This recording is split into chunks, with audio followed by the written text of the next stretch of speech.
오늘 우리가 읽은 이 말씀의 내용은 예수님의 부활에 관한 소식을 우리에게 전달해 줍니다.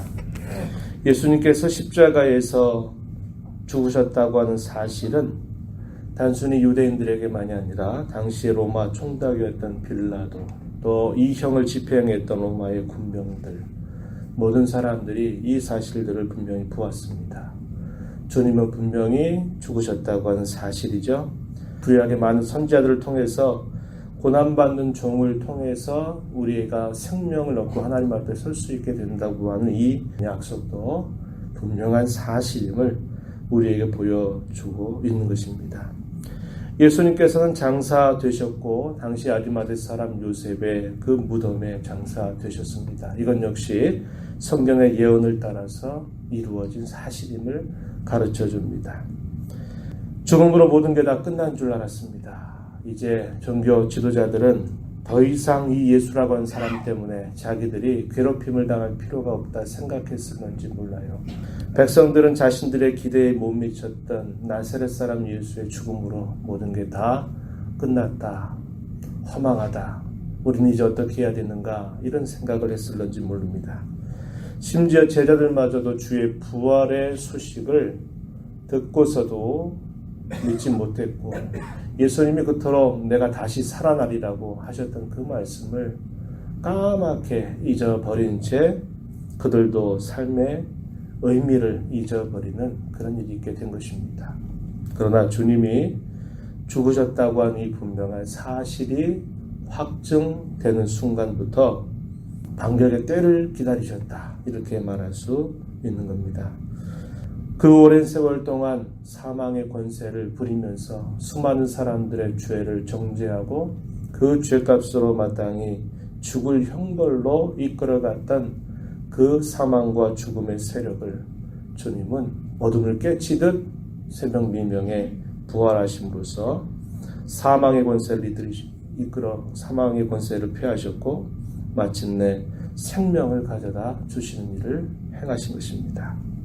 죽으셨다고 하는 사실이 분명히 확정되는 기가 무섭게 주님은 안식 후 첫날 이른 새벽에 이미 부활하셨음을 성경은 잘 보여주고 있습니다. 오늘 우리가 읽은 이 본문의 내용은 그 부분들을 말해줍니다. 1절로부터 8절의 내용에서는 안식 후 이른 새벽에 어떠한 일이 있었는가, 9절부터 14절 중간 부분의 내용에서는 이 주의 부활의 사실이 분명하게 드러나고 있음에도 불구하고 그 부활에 대한 다양한 반응들이 소개가 되고 있고요. 우리가 읽은 후반부의 내용은 부활하신 주님이 친히 그들에게 나타나셔서 그들로 하여금 너희가 무엇을 위하여 앞으로 살아가야 될까, 삶의 진정한 의미와 목적을 어디에 두어야 될까 하는 것을 말씀하시면서 위대한 부탁을 그 백성들에게 전달하시고 마침내 승천하시게 되는 내용이 오늘 우리가 읽은 부분 뒷부분에 소개가 되고 있습니다. 예수님이 십자가 현장에까지 함께 있던 몇몇 여인들이 있었고 이름이 알려지지 않지만 예수님을 알았던 비교적 많은 여인들이 예수님의 십자가의 곁에서 처형되시는 예수님을 바라보았습니다. 제자들은 멀리 떨어져 있든지 아니면 그 자리를 회피하고서는 주의 곁에 함께하지 못했지요. 안식 후 첫날에 준비해둔 향품을 예수님께 바르기 위해서 몇몇 여인들이 무덤을 방문합니다. 막달라 마리아, 그리고 야고보의 어머니 마리아와 또 살로메라고 하는 이 세 사람이 향품을 들고 이제 안식 후 첫날 일찍이 예수님의 안치되어 있는 그 무덤을 향해서 찾아갔습니다. 무덤이 아주 큰 돌로 막혀 있기 때문에 염려하죠. 과연 누가 우리를 위해서 저 무덤을 옮겨주겠는가 하는 이런 염려를 가지고 찾아갑니다. 그런데 그 무덤에 도착했더니 이미 그 무덤의 문이 활짝 열려 있는 것을 보고 깜짝 놀라게 되죠. 무덤은 열려 있었고 그 무덤 앞에 흰옷 입은 한 청년이 앉아 있는 것을 목격하게 됩니다. 그 광경을 지켜본 이 여인들은 무척 놀라움에 사로잡히게 될 때 말하기를 본문 6절에 보면 놀라지 말라 너희가 십자가에 못 박히신 나사렛 예수를 찾는구나. 그가 살아나셨다. 여기 계시지 아니하다. 보라 그를 두었던 곳이다. 이렇게 말합니다. 너희가 십자가에 못 박히신 나사렛 예수를 찾으러 왔지만 그는 살아나셨고 이 자리에 계시지 않다. 이렇게 이야기를 하게 됩니다. 그리고는 이 천사가 이 여인들에게 당부를 하는데 너는 가서 그의 제자들과 베드로에게 이렇게 말하라. 이렇게 이야기합니다. 7절 보면 예수께서 너희보다 먼저 갈릴리로 가시나니 전에 너희에게 말씀하신 대로 너희가 거기서 배우리라 하라. 이 말을 꼭 제자들에게 그리고 특별히 그 제자 가운데 베드로에게 이 사실을 분명히 전해라. 이렇게 당부합니다. 이 내용 이미 마가복음 14장 27절 28절 내용에서 이미 말씀하셨던 거죠. 주님이 십자가에 달리시기 전에 제자들과 함께 하시면서 하셨던 말씀이요. 너희가 다 나를 버릴 것이다. 그러나 내가 살아난 후에 너희보다 먼저 갈릴리로 갈 것이다. 이렇게 말합니다. 너희가 다 나를 배반하고 나를 거역할 것이지만 갈릴리에 가서 만나자. 내가 그곳에서 너희를 만날 거다. 이런 말씀을 하신 바가 있습니다. 제자들은 그 이후에 급작스럽게 진행된 이 모든 일들을 보면서 정신이 없을 겁니다. 또 한편으로는 주님을 향한 민망함과 죄송스러움을 금할 길이 없었을 것입니다. 천사는 이 여인들을 향해서 너는 가서 바로 십자가를 지시기 전에 말씀하셨던 그 말씀을 제자들에게 전하고 베드로에게 이 사실을 전해라. 이렇게 당부를 하게 됩니다. 무서운 마음, 두려운 마음, 한편으로는 벅찬 마음을 가지고 급하게 그 제자들이 있는 곳을 찾아가서 이야기를 하게 됩니다. 그런데 그러한 소식을 듣고도 이 사람들은 믿지 않았다. 이렇게 표현하죠. 아마도 가고 있던 도중에 부활하신 주님이 가장 먼저 만났던 인물은 오늘 본문 속에 보면 7 귀신 들렸다가 치유를 받은 막달라 마리아로 이렇게 확인할 수 있습니다. 9절 말씀에 보면 막달라 마리아에게 먼저 부활하신 주님이 나타나셨다고 이야기합니다. 이러한 소식을 전하죠. 분명히 예수님께서 살아나셨다. 그분이 내게 나타나셨다. 이렇게 분명히 전했을 것입니다. 그런데도 그 말을 들었던 사람들은 네가 무슨 소리 하냐? 그게 말이 되냐? 이러한 반응을 보이게 되는 겁니다. 이런 반응을 보이게 된 그 이유에 대해서 본문 11절에 보니까 슬픔 가운데 듣고도 믿지 않았다. 이렇게 표현합니다. 깊은 슬픔, 절망감 그런 것으로 사로잡혀 있는 그 일로 인해서 그러한 소식이 전달되지만 믿지 않는 태도를 보이고 있는 것입니다. 우리 사람이 어떤 심각하고 큰 문제에 깊이 사로잡히게 되면 어떤 소리도 들리지 않는 그런 비슷한 현상일지 몰라요. 그리고 주께서 그렇게 여러 차례에 걸쳐서 말씀하셨음에도 불구하고 정말 그런 일이 있겠는가 이 사실을 믿지 못하고 있었던 것입니다. 그러한 주님의 죽으심 이후에 예수님의 두 제자 가운데서 시골로 가던 두 사람이 있었다고 소개합니다. 누가복음 24장 13절 이하에 보게 되면 이들이 누구냐면 엠마오로 향하고 있는 두 제자라 이렇게 소개하면서 그 이야기에 대한 구체적인 이야기를 소개해 주고 있는데요. 여기서는 간단하게 언급합니다. 시골로 가는 두 사람. 그분은 우리를 속량하실 줄로 알았다. 그런데 무기력하게 붙잡혔고 십자가에 매달려서 죽어버리셨다. 그러면서 깊은 절망감을 가지고 이제 예루살렘에서 엠마오로 내려가고 있는 그 두 제자에게 예수님께서는 다른 모양으로 그들에게 나타나셔서 주의 부활에 관하여 말씀으로 일깨워 주신 일을 하시죠. 처음에는 가는 길에 친구처럼 동행을 하시면서 무슨 일이 있었냐고 물어보고 이런 일이 있었다는 것도 당신 알지 못하느냐라고 핀잔을 주지만 그 나사렛 예수께서 또 오셨던 그 메시아께서 당할 일들에 관하여 성경에 기록된 말씀들을 하나하나 짚어주면서 그들의 심령이 뜨거워지기 시작하고 그들이 깨우치게 되니까 바로 그분이 주님이신 줄 깨닫게 됩니다. 그리고는 다시 예루살렘으로 올라가는 일이 있게 되죠. 그에 대한 구체적인 내용이 누가복음 24장 13절 이하에서 소개가 되고 있습니다. 두 사람이 찾아와서 증언합니다. 우리가 만났다.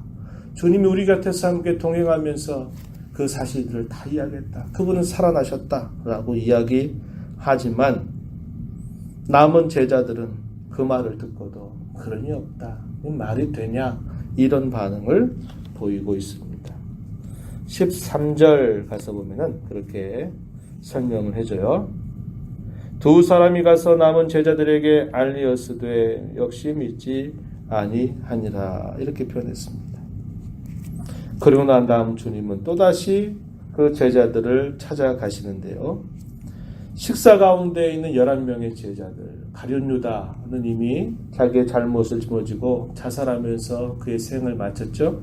11명의 제자가 식사하고 있는 중에 주님이 나타나시면서 그들에게 평강을 전하시게 되죠. 그러면서 주의 부활을 알려주시게 됩니다. 여러 차례 하셨던 말씀 그리고 보이셨던 주의 부활의 모습을 증언하는 말을 했는데도 듣지 않는 그들의 믿음 없는 것, 그들의 마음의 완악함을 책망하셨다고 이야기합니다. 14절 중간에 보면은 그들에게 나타나사 그들의 믿음 없는 것, 마음이 완악한 것을 꾸짖으시니 이는 자기가 살아난 것을 본 자들의 말을 믿지 아니함일러라. 하셨던 말씀도 까맣게 잊었죠. 분명히 보았다고 증언하는 사람들의 말을 듣고도 믿지 않았다고 이야기합니다. 그들의 불신 그리고 그들의 마음의 완악함을 주께서 책망하셨다고 이야기하게 됩니다.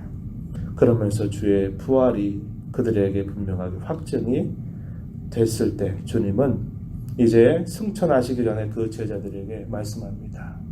옛적에 베드로를 부르고 어부 출신의 사람들을 부르면서 너희는 낚시꾼들이 되지 말고 사람 낚는 어부가 될 것이다 라고 말씀하셨고 훗날 베드로의 신앙 고백에 의해 내가 나의 교회를 세울 것이다 라고 말씀하셨던 주님은 그들에게 무엇을 위하여 살아야 될까? 삶의 진정한 목적과 의미가 무엇일까를 주님은 그들에게 분명하게 말씀해 주십니다. 그 한마디 15절에 보니까 너희는 온 천하에 다니며 만민에게 복음을 전파하라. 복음이 뭘까요? 예수님의 죽음, 예수님의 부활, 이 복된 소식을 온 천하에 다니면서 만민들에게 이 복음을 전파할 일이 너희가 할 일이다. 주님이 이렇게 그들이 무엇을 위하여 살지, 왜 살아야 될지 그것을 분명하게 그들에게 말씀하시면서 대위임령, 위대한 위탁을 그들에게 건네시게 됩니다. 너희의 말이 마치 천국의 열쇠와 같을 것이다 이렇게 이야기하시는 부분이 있죠. 너희의 말을 듣고 믿는 사람에게는 구원이 임할 것이고 천국의 문이 활짝 열릴 것이고 너희가 전하는 이 복된 말씀을 듣지 않는 자들은 그것으로 인하여 정죄를 받게 될 것이다. 너희의 말에 따라서 천국이 열리고 닫히는 이 일들이 따라오게 될 것이다. 이렇게 말씀하시면서 이 복음을 만민에게 온 천하를 다니면서 전파하라. 이렇게 주님이 말씀하시게 됩니다. 주님은 떠나가시고 나서 그러면 더 이상 주님은 그들과 함께하지 아니하시느냐? 그렇지 않다고 이야기합니다. 20절 마지막 절에 보니까 하늘로 올려지사 하나님 우편에 앉으신 주님은 그 제자들의 복음 전파와 함께 주께서 언제나 그들과 함께 하시면서 역사하셨다, 일하셨다, 이렇게 이야기합니다. 이 땅에서 완성하신 이 지상의 모든 구원의 사역을 멈추신 것이 아니라 천상에서 하나님의 보좌에서 여전히 그 사역을 지금도 계속 하고 계시다. 누구와 함께? 그 복음을 전하는 제자들과 함께 하고 계시다. 이 사실을 말하면서 눈으로 보이지 않지만 능력으로, 표적으로 주께서 그들과 함께 하심을 나타내 주셨다고 우리에게 가르쳐 주고 있습니다. 무지몽매했고 불신앙에 가득 차 있었던 사람들, 그러나 주님은 이미 말씀하신 것처럼 그들을 내치지 않으셨습니다. 그들을 책망하시면서 일깨워 주시지만 그들을 내버리지 않으셨습니다. 그들의 믿음 없음을 확정시켜주고 또 도마와 같이 내가 옆구리에 손을 넣어보지 않고는 못 박히신 그 손을 내가 보지 않는 한 믿을 수 없다라고 말할 때 주님은 친히 나타나셔서 그래, 내 손을 좀 봐라. 자, 내 옆구리에 너의 손을 좀 넣어봐라. 그리고 믿으라고 하시면서 그 믿음이 없는 제자들을 분명한 믿음으로 확정시키시고 그들의 믿음을 굳게 세워서 그들로 하여금 복음의 증인으로 살게 하시는 주님의 한량없는 은혜를 우리는 본문 속에서 또다시 보게 되는 것이죠. 그 주의 죽으심과 부활의 소식이 2000년이 지난 지금 저와 여러분에게 이 사실이 전파되었고 이 사실이 의심 없이 받아들여지고 믿게 된 이 사실은 참으로 놀라운 일임을 우리는 깨닫게 됩니다. 그래서 그러한 부활의 복된 소식이 오늘 저와 여러분에게도 임한 것이고 그 부활의 능력이 우리에게 임하게 되므로 우리가 새로운 삶을 살게 되었음을 우리는 고백하게 되는 것입니다. 주의 부활은 어둠을 빛으로 바꾼 사건입니다. 침묵을 찬양으로 바꾼 사건입니다. 두려움을 경외함으로 바꾼 사건입니다. 절망과 탄식을 소망과 즐거움으로 바꾼 사건입니다. 사람을 죽이는 그 사망을 마침내 다시 생명으로 거듭나게 하는 사건입니다. 사탄의 종로를 타며 그 나라에 살면서도 그것을 알지 못한 채 죄에 끌려가서 영원한 형벌에 도달하는 그러한 사람들에게 영원한 하나님의 나라, 영원한 복락의 나라로 바꾸어 주신 놀라운 사건, 이것이 곧 주의 부활이 우리에게 준 놀라운 은혜임을 우리는 깨닫게 되는 것입니다. 이 부활의 증인으로 저와 여러분의 삶을 살아갈 것입니다. 내가 일을 하든지 내가 어떤 삶의 자리에 있든지 내가 이 부활의 은혜를 입은 자로 이 부활의 복된 소식을 가까이 있는 우리의 가족들에게, 이웃들에게, 그리고 내가 만나는 모든 사람들에게 전하는 이 일을 우리의 삶의 궁극적인 목적과 의미로 삼고 하나님 남은 생애 동안 이 부활의 은혜를 체험한 자로 또 이 부활의 은혜를 더 누리는 자로 이 부활의 복음을 힘써 전하며 살도록 인도하여 주시옵소서. 이렇게 기도하시면서 또 우리의 남은 삶을 살아가게 되기를 축복합니다. 하나님 아버지 감사합니다. 이 새벽 시간 주의 부활을 생각하면서 또다시 저희들이 모여서 주의 부활을 찬양하며 기뻐하며 경배하게 해주신 것 참으로 감사드립니다. 믿지 않았던 제자들입니다. 말씀을 여러 차례 들려주셨어도 믿지 않았고 심지어는 주께서 부활이었다고 하는 이 놀라운 사실을 보았다고 증언하는 증언자들의 말조차도 믿지 않았습니다.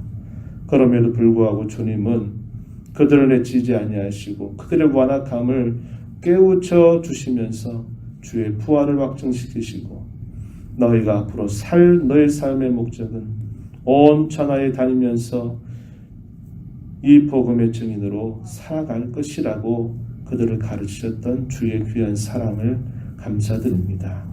그 은혜가 오늘 저희들에게 임하여서 어둠 가운데 있었던 저희들이 빛으로 태어나게 하시고 사망의 그늘 아래 살았던 저희들에게 생명의 은혜를 입게 하시고 사탄의 나라에 속하여 살았던 저희들이 복되신 하나님의 나라 안에 살아간 귀한 은혜를 입게 하여 주셨사오니 이 은혜에 늘 감사하고 저희들의 남은 생에 무엇을 하든지 어떤 형편에 있든지 이 복음의 증인으로 살기를 다짐하며 은혜를 구하여 나갑니다. 도와주시옵소서. 은혜의 보좌 앞에 나와 이 은혜를 베풀으시는 하나님께 감사하며 간절한 소원 올려드리는 모든 성도들의 간구를 귀를 기울여 들어주시옵소서. 귀하신 예수님 이름으로 간절히 기도드리옵나이다. 아멘.